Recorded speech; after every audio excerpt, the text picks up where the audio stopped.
Yes Ramkumar, ഇന്ന് മുഖ്യമന്ത്രി പിണറായി വിജയൻ ഉന്നത പോലീസ് ഉദ്യോഗസ്ഥരുടെ യോഗം വിളിച്ചു. അതിനുശേഷം ഇപ്പോൾ 4 വനിതാ IPS ഓഫീസർമാർ ഉൾപ്പെടുന്ന ഒരു അന്വേഷണ സംഘത്തെ നിയോഗിച്ചിട്ടുണ്ട്. ഇവിടെ പരാതി രേഖാമൂലം നൽകിയാൽ മാത്രമേ നടപടി എടുക്കാൻ പറ്റൂ, അല്ലെങ്കിൽ കേസ് രജിസ്റ്റർ ചെയ്യാൻ പറ്റൂ എന്ന് പറയുന്നുണ്ട്. പക്ഷേ ഹൈക്കോടതി കഴിഞ്ഞ ദിവസം നടത്തിയ നിരീക്ഷണം അങ്ങനെ ആയിരുന്നില്ല. അത് ഇപ്പോൾ പോക്സോ കേസുകൾ പോലും രജിസ്റ്റർ ചെയ്യേണ്ടതാണ്. ഈ പുറത്തു വന്ന ഈ ഉള്ളടക്കത്തിൻ്റെ അടിസ്ഥാനത്തിൽ, എമ കമ്മിറ്റി റിപ്പോർട്ടിലെ ഉള്ളടക്കത്തിൻ്റെ അടിസ്ഥാനത്തിൽ എന്നാണ് ഹൈക്കോടതി പറഞ്ഞത്. മാത്രമല്ല, ഈ മുദ്രവെച്ച കവറിൽ പൂർണ്ണമായിട്ടുള്ള റിപ്പോർട്ട് കോടതിയുടെ മുന്നിൽ സമർപ്പിക്കണം എന്ന നിർദ്ദേശവും കൊടുത്തിട്ടുണ്ട്. ഇപ്പോൾ കേസ് രജിസ്റ്റർ ചെയ്യുന്നു, അത് ഇപ്പോഴ ചില പ്രശ്നങ്ങളൊക്കെ അതിൻ്റെ അടിസ്ഥാനത്തിൽ ഉണ്ടാകും എന്നല്ലാതെ ഇത് വിചാരണ സ്റ്റേജിൽ കൃത്യമായിട്ട് കോടതിയിൽ തുറന്ന് പറഞ്ഞില്ലെങ്കിൽ പ്രതികൾ ശിക്ഷിക്കപ്പെടില്ല. അങ്ങനെയുള്ള ഇതുമായി ബന്ധപ്പെട്ട നിരവധി അഭിപ്രായങ്ങളാണ് ഉയർന്നു വരുന്നത്. ഇത്തരം കേസുകളുടെ ആ ഒരു അത് കിട്ടുന്ന നിയമപരമായിട്ടുള്ള ആ ഒരു സംരക്ഷണം ഇരകൾക്ക്, അതിനെക്കുറിച്ചൊന്ന് വിശദീകരിക്കാമോ?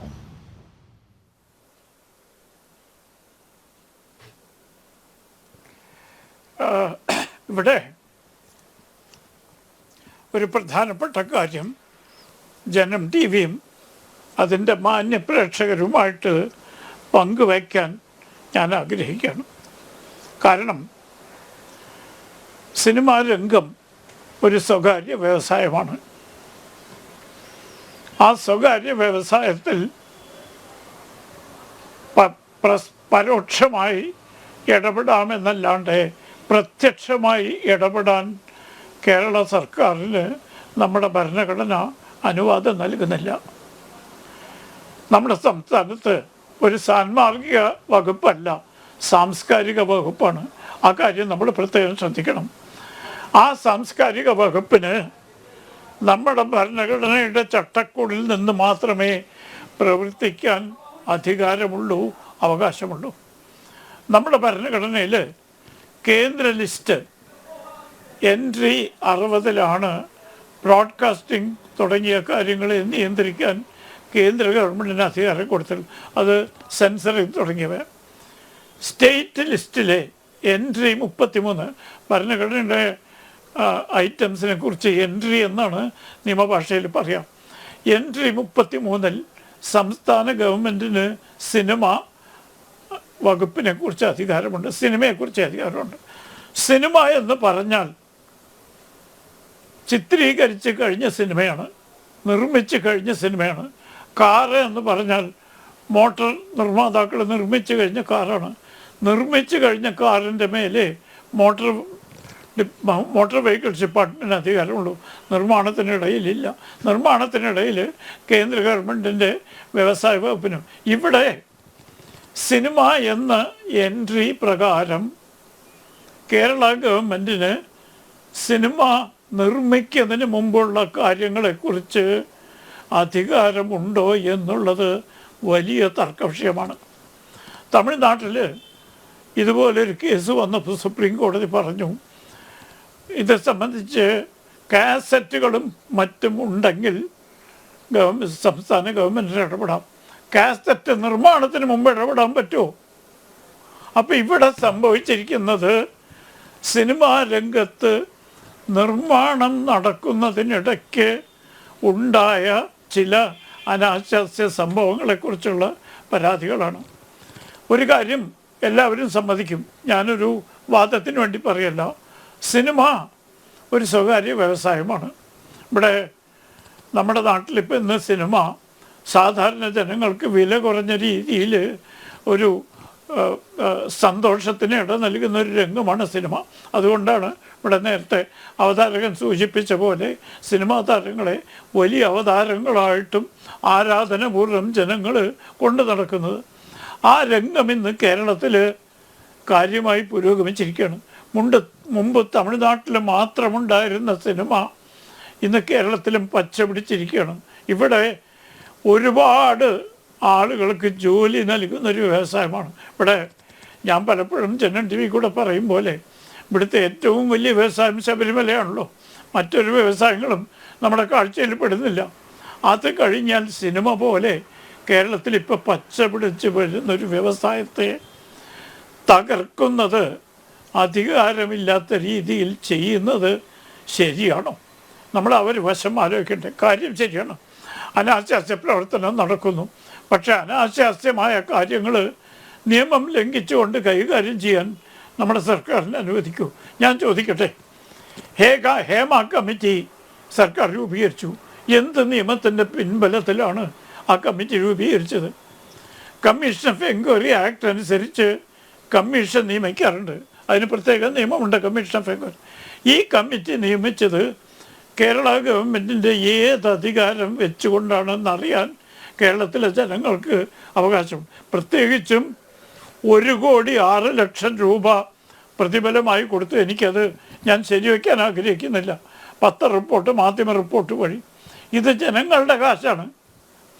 ഈ ജനങ്ങളുടെ കാശ് ഇതുപോലെ ചെലവാക്കാൻ ഈ സാംസ്കാരിക വകുപ്പിനും കേരള ഗവൺമെൻറ്റിനും ആരധികാരം കൊടുത്തു? ഏത് നിയമം അനുസരിച്ച് അതുണ്ടോ? 4 കൊല്ലം ആ റിപ്പോർട്ട് പൂത്തിവെച്ചു. അപ്പോൾ ഇത്രയധികം ഞെട്ടിപ്പിക്കുന്ന വാർത്തകൾ ഇന്ന് മാധ്യമങ്ങൾ ആഘോഷിക്കുന്നുണ്ടല്ലോ. ഈ ഞെട്ടിപ്പിക്കുന്ന വാർത്തകൾ അതിലുണ്ടായിരുന്നെങ്കിൽ എന്തുകൊണ്ട് കേരള ഗവൺമെൻറ് 4 കൊല്ലം ഇത് പൂത്തിവെച്ചു? പൂത്തിവെച്ച് ഇപ്പോൾ പുറത്ത് വരുമ്പോൾ ആർക്കും ആരെക്കുറിച്ചും എന്തും പറയാവുന്നൊരു സ്ഥിതിയാണ്. മാധ്യമങ്ങൾ ശരിക്കും ആഘോഷിക്കുന്നുണ്ട്. മാധ്യമങ്ങൾ അവരുടെ കടമ ചെയ്യുന്നു. എന്ത് വാർത്ത കിട്ടിയാലും പ്രേക്ഷകരെ അറിയിക്കുക, ജനങ്ങളെ അറിയിക്കുക എന്നുള്ളത് മാധ്യമങ്ങളുടെ ധർമ്മമാണ്. ഞാൻ അവരെ കുറ്റം പറയുന്നില്ല. അതിൻ്റെ ശരി തെറ്റുകളെക്കുറിച്ചോ വാസ്തവത്തെക്കുറിച്ചോ അവാസ്തവത്തെക്കുറിച്ചോ ചിന്തിക്കാതെ ജനങ്ങളിൽ എത്തിക്കുക. ഇവിടെ എനിക്ക് മുമ്പ് സംസാരിച്ച സുഹൃത്ത് പറയണത് കേട്ടാൽ ഇതൊക്കെ 100% ആരോപണങ്ങൾ ശരിയാണ് എന്ന് തോന്നും. ഞാൻ ചോദിക്കട്ടെ, ഈ പീഡിപ്പിക്കപ്പെട്ടു എന്ന് പറയുന്ന സ്ത്രീ താരങ്ങൾ വിദ്യാഭ്യാസം തെറ്റിച്ചവരല്ലേ?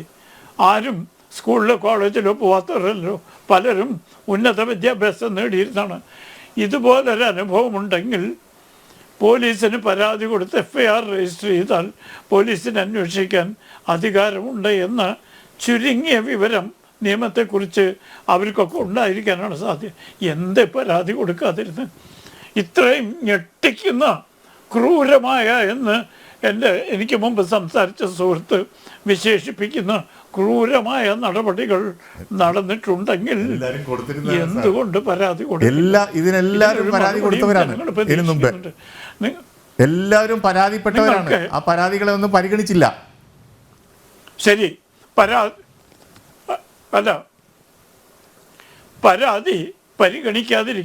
പരാതി പരിഗണിക്കാതിരിക്കാൻ മരണം വരെ കാത്തിരിക്കണോ? അതിനൊരു നിയമപരിധി നിയമത്തിൻ്റെ ഉള്ളിലുണ്ട്.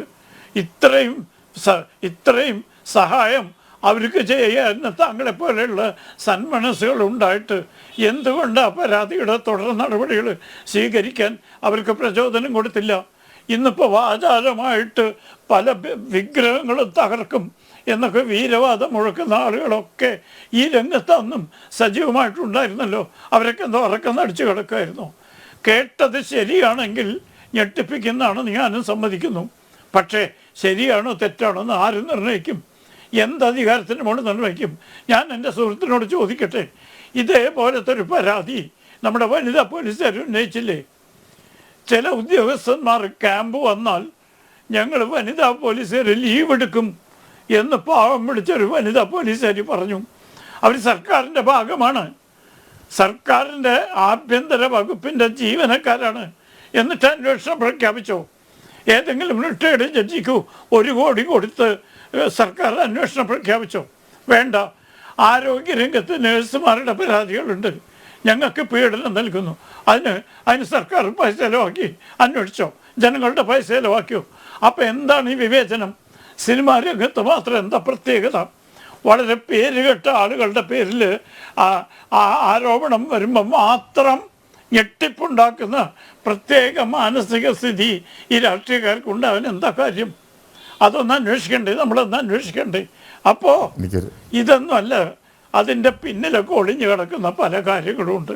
ഇവിടെ വിഗ്രഹഭഞ്ജനം നടക്കുന്നതിനൊന്നും ആരും എതിരല്ല, ആരും. പക്ഷേ ഞാൻ നമ്മുടെ മാന്യ പ്രേക്ഷകരെ ഓർമ്മിപ്പിക്കുകയാണ്, ഇതിലും വലിയ പരാതികൾ ചില സ്ത്രീകൾ കേരളത്തിലെ രാഷ്ട്രീയ രംഗത്ത് പ്രവർത്തിക്കുന്ന മാന്യന്മാരെ കുറിച്ച് നടത്തി ഒരുപാട് കാലം മാധ്യമങ്ങൾ ആഘോഷിച്ച് കോടതികളിൽ വന്ന് അവസാനം എന്തായി? ആ ചരിത്രം നമ്മൾ മറക്കരുത്. ഇവിടെ വിഷലിപ്തമായ മനസ്സുള്ള ആളുകൾ മറ്റുള്ളവരെ തരം താത്താനും കരിവാരി തേക്കാനും മുന്നിട്ടിറങ്ങിയാൽ സ്വാഭാവികമായിരിക്കും അവർക്ക് സഹായം ലഭിക്കുന്ന ഒരു അന്തരീക്ഷം നിർഭാഗ്യവശാൽ നമ്മുടെ രാജ്യത്ത്, നമ്മുടെ സംസ്ഥാനത്ത് നിലവിലുണ്ട്.